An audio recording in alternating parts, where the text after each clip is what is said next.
Welcome to the next Learn Energy Healing video. So just a very simple thing to go over today, but very important.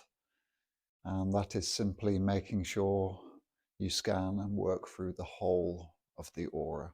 So in the other videos, you've seen me do a quick scan at the start, starting below the feet and just setting the intention to feel whatever there is that can be worked on for the healing, and just working my way up the body and up to the top, just to give you a general indication of where you might want to spend more of your time during a session. But the important thing to start off with is to make sure you work throughout the energy field. So a lot of practitioners out there who've learnt different skill sets may start to realize, or as part of that skill set, realize that all the different parts of the physical body, all the different parts of the aura, they're all interrelated. So just because you find a clump of energy, an energy block, or an object in one place, it doesn't mean to say that that's the only place you should work or could work for that particular issue to be resolved, because there are many other parts of the aura, many other parts of the physical body that can help that heal quicker or better or more fully.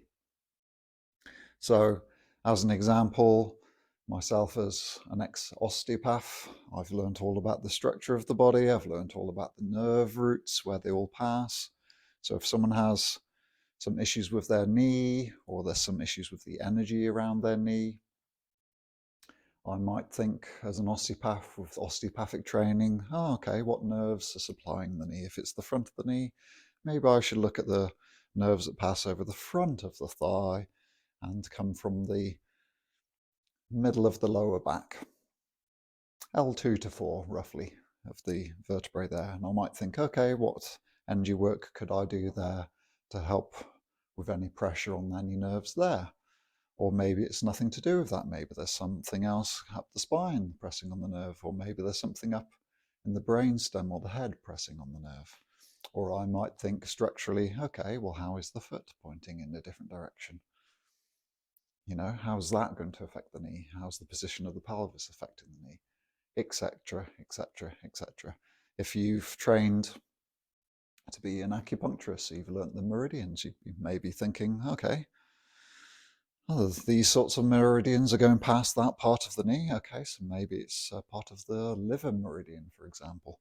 Okay, what are the different points here that I can work on to help the knee? Is it necessarily the liver? An acupuncturist knows that just because it's liver meridian, it's not necessarily the liver organ, it could be any other parts.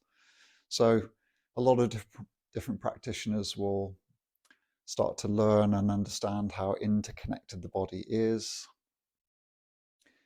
And that can be very useful for guiding you to finding different things, but it can also blind you as well.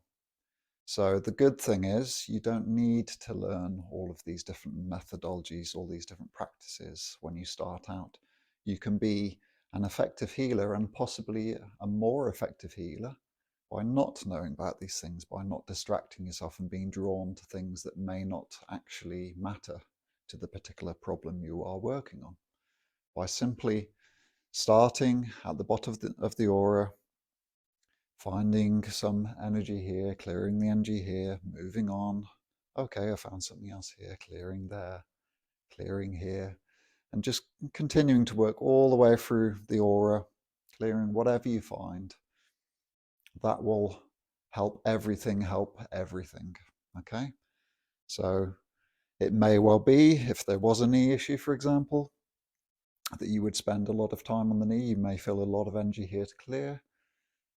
You might feel energy blocks in other areas that affect the knee, maybe the hip, maybe the lumbar spine to do with them related to the nerves, maybe something related to the meridians, maybe something that you have no clue about that's related to you, to the knee. So working methodically through all of the aura, top to bottom, can make your healing very powerful. There's a lot of healers I learnt with that didn't necessarily sense things I did, or didn't feel that they were as good a healer because of that. But they were very effective healers, very effective, simply by working methodically, starting at the bottom and working through everything they find until they get to the top. And that's why the auric magnetic healing practice, the first course I learned in New Zealand, that's why they teach that, because it is so important, so powerful. It makes sure you don't miss anything, and it makes sure your healing is very, very powerful. So a healing might look something like this. You might scan the body, taking note of whatever areas there may be that you might like to work on. So maybe a little bit here, for example, I might want to spend a little bit more time there later on. And then you come to the bottom, set the intention to do your healing. So any of the 3 methods I've already taught in the Learn Energy Healing series, you could spend some time, for example, on a bit of energy here that I'm picking up, and allow energy or push energy. Or maybe you'd like to try the technique where you pick up the energy and clear it. And when it starts to feel lighter and clearer, then you can move on. And then as you work up, okay, there's the knee. Again, allow energy, push energy, pick up the energy and clear, play with the energy. Any of the techniques I've used so far, okay, that feels lighter, move on, and so on until you get to the top. And then you can always go back if you still have time. The other key thing to say is that don't expect to clear everything all in one session. Sometimes, like in the one video we did when she jumped off the table when I was working here, sometimes things do clear suddenly and rapidly, and there's quite a big change. But especially when you're starting out, and even as an experienced healer myself, I know I'm not going to clear everything I find, everything I sense. So just clear as much as you can, clear what you feel is needed, which you will gain more experience of, and then move on to the next part. It's far better to work on multiple things that can all help a particular area, rather than spend the whole session on one area and it not change as much. Okay.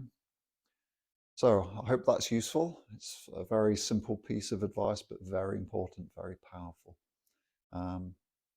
Okay, and if you'd like to support this channel, please do like and subscribe, and I will see you in the next video.